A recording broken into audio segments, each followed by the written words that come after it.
Salut les matrus, salut les supporters des Verts. Aujourd'hui, on se retrouve pour une toute nouvelle vidéo et aujourd'hui, on va parler tout simplement de l'avant-match entre le Pau FC et tout simplement l'AS Saint-Etienne. Un match très important pour l'AS Saint-Etienne qui peuvent passer provisoirement premier en attente du match contre Troyes. Un match important et difficile contre Pau qui ont fait un match très serré la dernière journée contre Troyes qui était 4-3 pour Troyes qui sont revenus tout simplement dans le match miraculeusement. J'ai regardé le match et c'était exceptionnel. Donc un Pau qui est assez accrocheur, qui gagnait sur ce match contre 3 tout simplement 2-0. Et puis au fil du match, 3 a réussi à revenir au score, après à passer au score, égalité pour Pau, après 3 qui remet un but, ce qui fait 4 au final 3. Et match magnifique. Franchement, dans le jeu, c'était magnifique. Il y a eu des buts, il y a eu de l'action. Franchement, voilà, mais un Pau à ne pas sous-estimer, un Pau qui peut espérer au barrage en fait en Ligue 1, voilà, s'ils font des résultats positifs. Donc à pas prendre à la légère. Attention bien sûr à l'AS Saint-Etienne, bien sûr, il faut qu'ils gagnent parce qu'en plus Reims a fait match nul hier contre Montpellier 0-0. Donc on peut prendre 3 points ou 4 points d'avance sur Reims, donc le troisième, ça pourrait être important.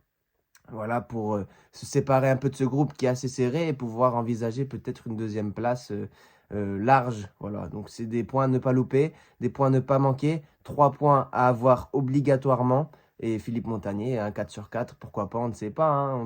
C'est le renouveau. En tout cas, ce qui est sûr, c'est que depuis 3 matchs, on voit un groupe qui commence à prendre du plaisir à jouer ensemble. Et c'est ce que j'en parlais la dernière fois dans un avant-match ou un débrief, ou même, non, débrief de mi-saison.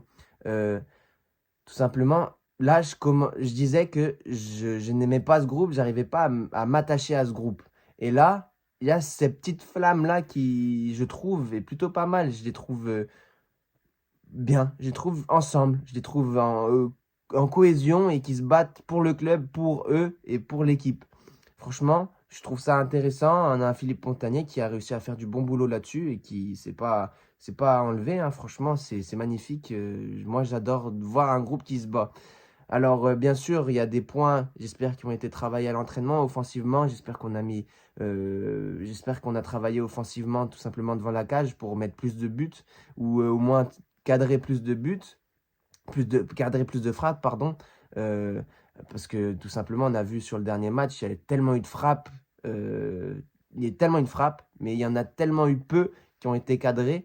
Et c'est des balles où ça peut faire la différence, hein, surtout face à Pau qui sont hargneux en fait. Pau est hargneux et faut faire attention. En plus, c'est là-bas, donc on verra ce qui se passe. On verra, de toute façon, c'est ce soir à 20h.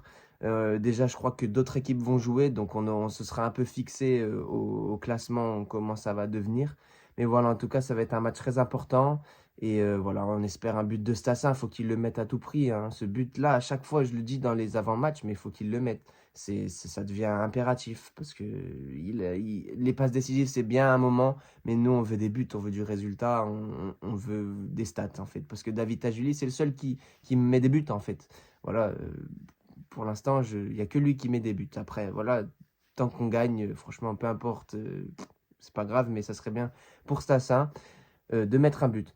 Donc pour le 11 de départ, je vois à peu près le même 11 de départ que face à Laval, bien sûr, avec un Benold à gauche qui peut peut-être être redéplacé en cours de jeu, avec bien sûr notre fourchette défensive, le Cardinal et Nadé qui font un bon boulot, et Pedro à droite, franchement, là, gardien, j'ai oublié de dire le gardien, mais l'Arseneur, ça change pas. Voilà, je pense que défensivement, on a réussi à trouver un bloc assez solide. Et voilà, on le voit, ils sont ensemble, ça coulisse bien. Franchement, défensivement, on s'est vraiment amélioré. Et c'est ce qui est aussi un point à dire sur Philippe Montagnier depuis son arrivée, c'est qu'on a retrouvé une solidité défensive importante. Donc voilà, ça c'est le point positif. Après, dans le milieu de terrain, là, je suis je sais pas, je suis un peu hésitant. Peut-être un Kanté. Voilà, je trouve pas mauvais. Alors, toujours un peu maladroit, mais dans les passes qu'il fait, dans les transversales et tout, moi, je trouve pas mauvais. Voilà, il apporte aussi bien défensivement qu'offensivement. Dans les passes, c'est pas mauvais. Voilà, je le trouve juste un peu maladroit dans ses dribbles. Il perd un peu le ballon de temps en temps. Mais voilà. Après, avec lui. Peut-être bien un Miladinovic. Voilà, lui aussi, j'aime bien dans sa touche de balle. Lui, j'adore comment la conduite et tout. J'adore pour de vrai. C'est un joueur vraiment que j'apprécie parce que je trouve que techniquement, il est bon. Voilà. Après, peut-être, encore une fois, je pense que l'attaque en elle-même, le milieu offensif, je le mets même dans l'attaque parce qu'il apporte vraiment offensivement. C'est Boakier, tout simplement, qui, je le vois milieu offensif, comme d'habitude. Il a réaxé un peu, Philippe Montagnier, déjà. Donc, je le trouve pas mauvais à ce poste parce qu'il libère, il provoque des occasions, il peut se déplacer un peu partout. Donc, je trouve ça pas mauvais. Et aussi le fait de passer aussi en 4-2-4. Je sais pas si c'est un exemple placé bien, mais ouais, il peut aussi passer comme ça et faire deux attaquants dans une phase un peu plus offensive. Ce qui fait que ça apporte plus de danger et que c'est intéressant. C'est intéressant, c'est des choses intéressantes à voir. C'est un peu ce déplacement-là de Boakier. Après, à gauche, David ça change pas. Pointe Stassin et à droite Cardona. Franchement, Cardona, rien à redire. Franchement, il est bon. Alors, bien sûr, on voit ses jours. On voit ses jours quand il est bon et on voit ses jours quand il est mauvais, hein. Franchement, il peut nous faire le meilleur comme il peut nous faire le pire. Après, là, depuis le temps que Philippe Montagnier est là, j'ai rarement vu le pire. Mais en tout cas, il est intéressant à ce poste et moi, je le trouve plutôt pas mal. Il provoque aussi, voilà. Stassin, pareil, il décroche, il libère de l'espace. Pareil, ça aussi, la passe décisive de Stassin avec Boakier, elle était magnifique, hein. C'est exactement ça qu'il faut, en fait. C'est du dédoublement constant. Donc voilà. Après, niveau blessé, parce que bien sûr, notre ami Philippe Montagnier en conférence de presse en a reparlé. Il a relancé un petit peu sur un ton humoristique notre blessé qui est Ferreira avec le poignet. Il a toujours dit il a dit, je crois, il a refusé un combat de boxe en Arabie Saoudite parce que ça va toujours pas. Enfin bref, il disait ça. N'hésitez pas à aller voir. D'ailleurs, moi, j'adore les conférences de presse de Philippe Montagnier. Il y a toujours ce ton-là un peu humoristique et en même temps, il fait passer les bons messages. Il parle bien. Donc, moi, je trouve ça intéressant.